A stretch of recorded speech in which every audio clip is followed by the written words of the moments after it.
Então, nós queremos saudar a todos com a paz do Senhor Jesus. Amém? Amém. Glória a Jesus.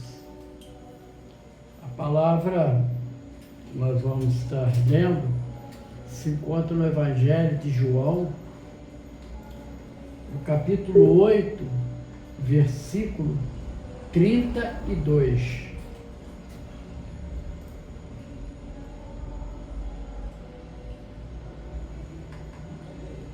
Eu leio: e conhecereis a verdade, e a verdade vos libertará. Vou repetir: e conhecereis a verdade, e a verdade vos libertará. Vamos levantar uma oração ao Senhor, né? Para que Ele possa nos abençoar nessa mensagem, no entendimento e na aplicação. Senhor nosso Deus, maravilhoso e eterno Pai, aqui estamos, Senhor, diante de Ti, na leitura da palavra, ora executada. Cremos, Senhor, que o Senhor estará conosco mais uma vez, durante toda esta mensagem, estará, Senhor, abençoando, libertando aqueles que hão de ouvi-la e que ela venha nos dar entendimento, dar crescimento espiritual, vitória na caminhada e principalmente, Senhor, que nós venhamos a rejeitar a verdade reinante aí no mundo e que possamos somente fazermos posse da Tua verdade. Glorifica assim, Senhor, o Teu nome em nossas vidas. Nós oramos pedindo a Tua bênção em nome do Senhor Jesus. Amém e amém. Graças a Deus, né? Amém? Então, antes de nós entrarmos propriamente no texto e da mensagem, mas já dentro da mensagem, uma pequena introdução para nosso entendimento. Desde sempre, nós ouvimos falar a respeito da verdade. Desde sempre, nós temos tido experiências com a mentira. A verdade,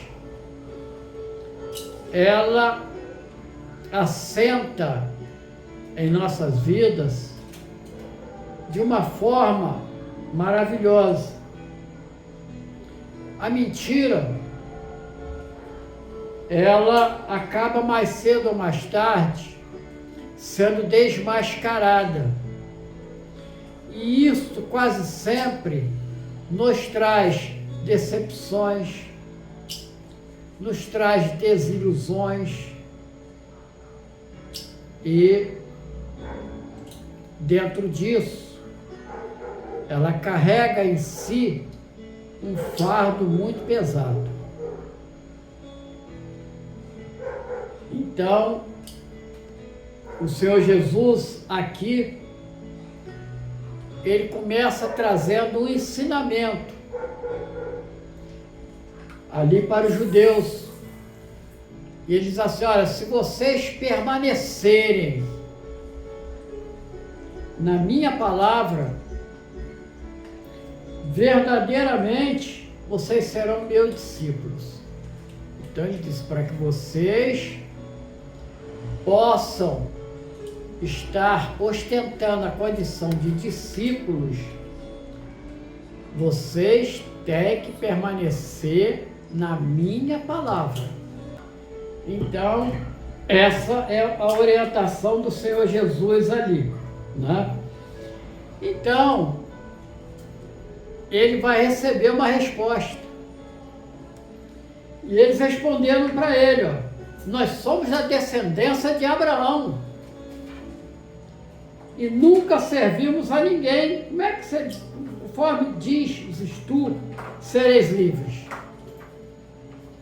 Então veja bem, eles invocam ali a história de Abraão. Abraão, filho de Tera. Quando Abraão recebe ali o chamado de Deus, dizendo: sai da tua terra, sai da tua parentela, tá? E você vai para uma terra que eu vou te mostrar. Então, veja bem, sai para uma terra que eu vou te mostrar. E ele sai, ele obedece, ele sai. Então, a resposta do judeu ali para Jesus é dizendo que eles nunca haviam sido escravos, que eles eram livres. O entendimento deles era contrário ao entendimento do Senhor Jesus.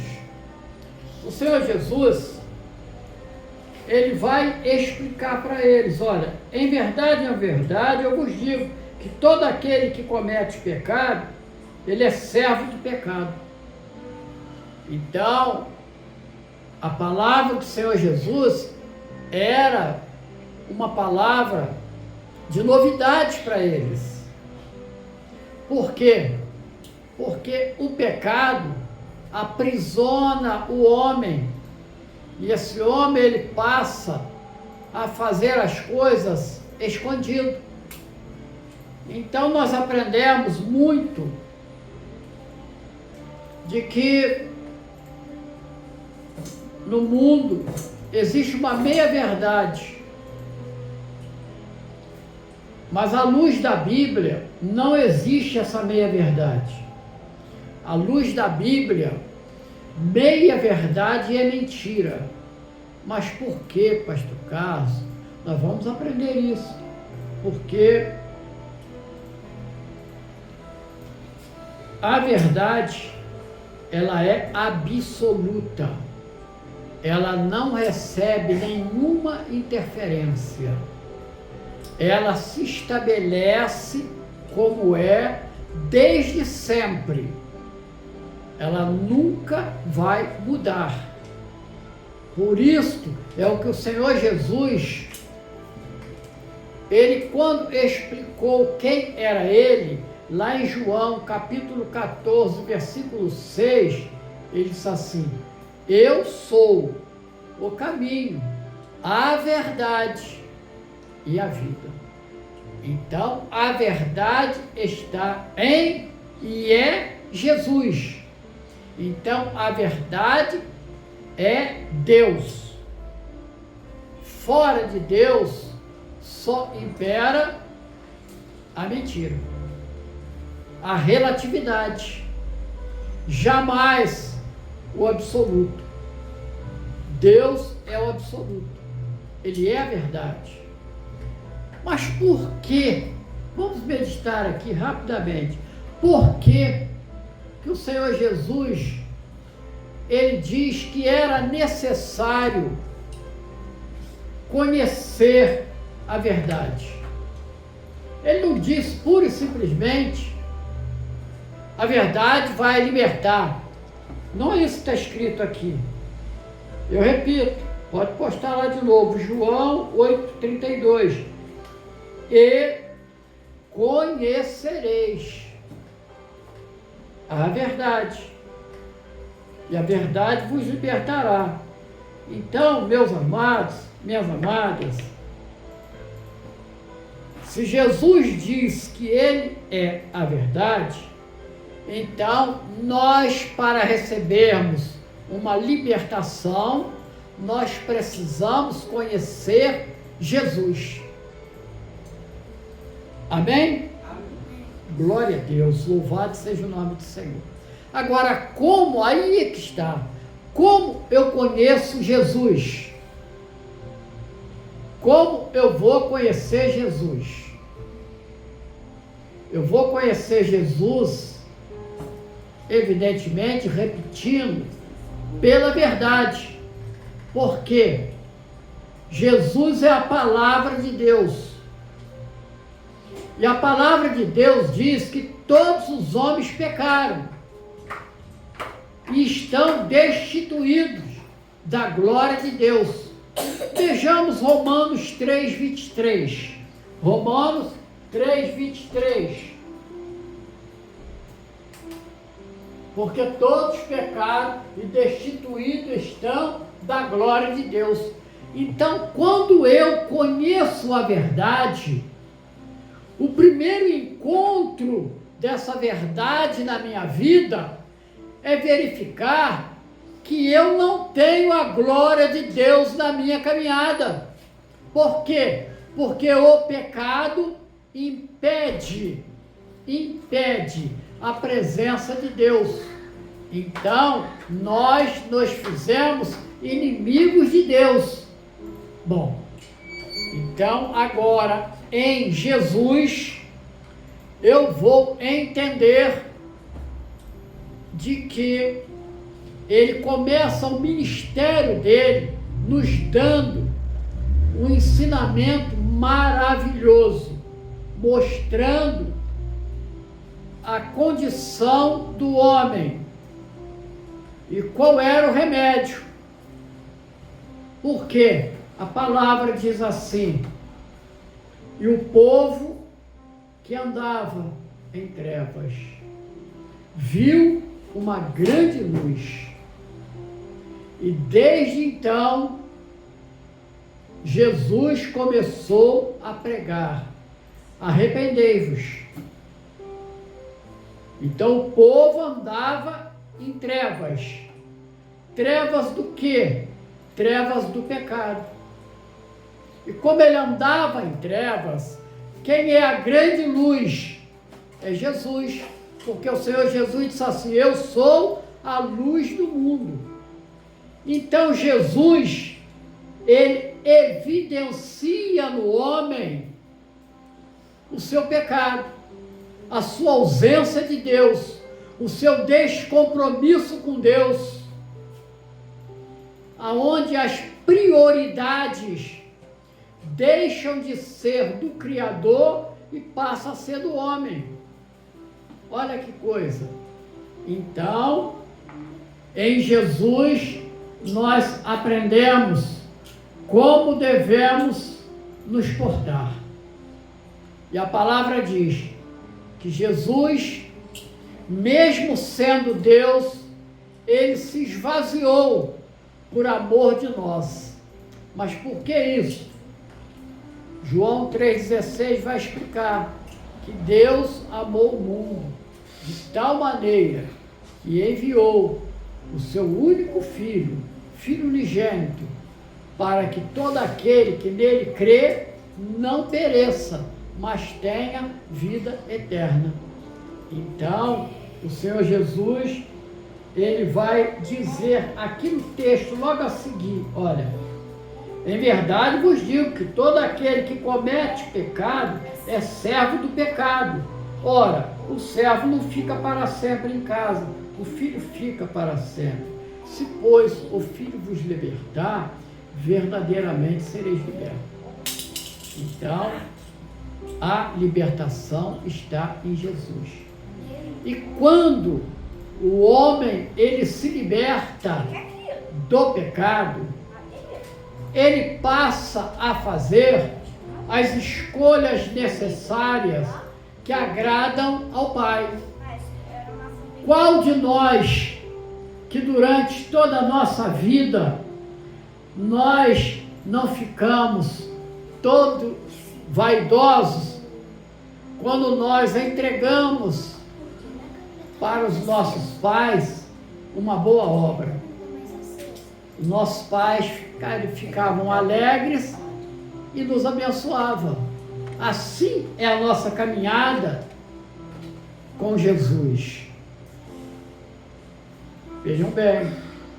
Então, o que nós precisamos é sempre atentar para aquilo que o Senhor Jesus ele nos ensinou. Ele diz assim: olha, eu vou para a casa do Pai, mas eu não vou deixar vocês sós, órfãos. Eu vou enviar o meu Espírito, e ele vos ensinará todas as coisas. Ele vos falará do pecado, ele vos falará do juízo, numa obra de convencimento e da justiça. E desde então, quando o Senhor Jesus ele é assunto ao céu, os discípulos ficaram ali aguardando o revestimento, lembrando-se que o Senhor Jesus, depois de ressuscitar, numa reunião com seus discípulos, ele assopra sobre eles. E em Pentecoste, o Espírito Santo, ele desce sobre todos aqueles que estavam ali reunidos. E eles começaram a falar em línguas estranhas, mas línguas para que todos aqueles que estavam ali reunidos entendessem. E tinha pessoas de vários países, de várias línguas diferentes, mas eles entenderam dentro das suas línguas. Isso foi uma operação de maravilhas.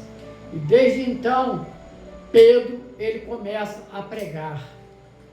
Ele começa a falar de Jesus. Ele começa a falar do Filho de Deus, que habitou no meio dos homens, que veio falar sobre salvação, sobre redenção, sobre arrependimento. E numa primeira pregação e segunda, 8.000 pessoas se converteram. Primeiro 3.000, depois 5.000. E aquela igreja, ela vai prosseguir com a mesma pregação, até que no capítulo 9, havia um perseguidor da igreja, e ele toma carta ali com as autoridades para ir para Damasco. E chegando perto de Damasco, ele foi cercado por um resplandecer de luz, como a luz do sol do meio-dia. E ele cai ali do cavalo e ouve uma voz: Saulo, Saulo, por que me persegues? Ele estava com várias cartas no bolso para chegar na igreja de Damasco e ali prender os cristãos. Jesus disse assim: Saulo, Saulo, por que você me persegue? Meu irmão, minha irmã, na mesma hora ele cai em si e diz assim: Senhor, o que queres que eu te faça? O Senhor diz assim: tu vai, ali é uma rua direita. Paulo estava ali completamente cego, com os olhos como que escamas. Deus mostra para ele o quanto ele estava em erro. Enquanto o homem está no pecado, na sua maneira vã de viver, ele está cego, por isso que ele não vê a luz. E ele chega ali, olha como é que é a nossa credibilidade, né? Ele fica ali, jejuando, orando. E Jesus disse assim para um servo que ele tinha ali no local: Ananias, vai ali na rua direita e tem um homem ali que você vai orar por ele. E o nome dele é Paulo, também chamado Saulo. Ele disse assim: ah, não, senhor, não vou não. Porque aquele homem persegue e mata as pessoas, não vou não. Você vai sim, porque ele vai sofrer muito pelo meu nome. E ele vai, ora ali com Paulo. E Paulo, o homem já transformado, vai escrever a maior parte do Novo Testamento usado pelo Espírito Santo. O Espírito Santo usa ele. Aproximadamente 13 cartas escritas por Paulo, fazendo a espinha dorsal do Novo Testamento. Eu digo para você, meu irmão, minha irmã, Deus transforma o impossível. Deus pode transformar você. Você que me ouve, você que está aí no YouTube, você que tem lutado tanto pela transformação de um ente querido, Deus pode transformar. Jesus, ele faz a diferença. Às vezes, nós estamos acompanhando há tanto tempo uma igreja, ainda não nos decidimos. É no tempo do Senhor. Mas você pode crer numa coisa: Jesus te espera pacientemente, porque Ele quer que você seja uma habitante do céu. Ele quer que você seja um habitante do céu. Sem Jesus, o homem perece. Não tem jeito, não tem outro recurso. Sem Jesus, o homem perece. Então, fica aqui uma pergunta para todos nós.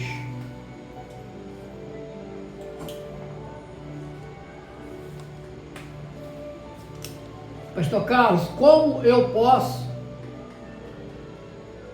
aplicar esta mensagem na minha vida, no meu cotidiano?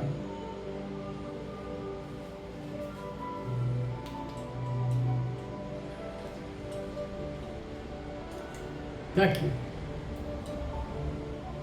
a palavra, porque isso é confirmado quando eu leio em Apocalipse, capítulo 19, versículo 13, quando a palavra diz assim: e estava vestido de uma veste salpicada de sangue, e o nome pelo qual se chama é a palavra de Deus, Jesus, o vencedor. Aqui é o sangue dos seus inimigos, da derrota. Jesus, ele quer te dar a vitória. Ele quer, após a grande tribulação, fazer com que você, como igreja, possa voltar e reinar com ele por 1000 anos. Um reinado de glória, de bênção. E depois, novos céus e nova terra. Louvado seja o nome do Senhor. Aplica esta palavra na sua vida.